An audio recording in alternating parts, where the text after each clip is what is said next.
我哋嘅主耶穌明白我哋喺人生嘅裏邊面對最大嘅試探，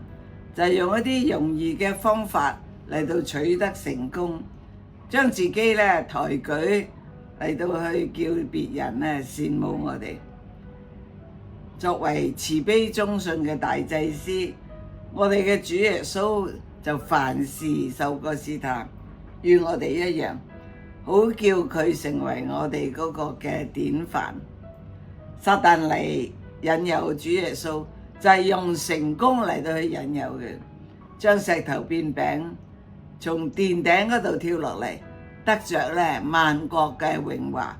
呢啲都係成功嘅引誘，只不過係一啲容易嘅捷徑。主耶穌有一日都會係咧萬膝跪拜佢，萬口稱佢為主，但係佢所經過嘅道路就係咧成為人嘅樣式，變成奴隸咁樣為門徒洗腳，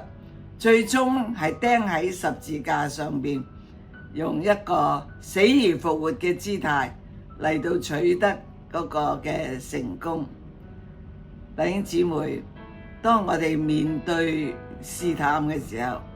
我哋都要好似主耶穌一樣，退到曠野去諗一諗，究竟而家嘅選擇係點樣？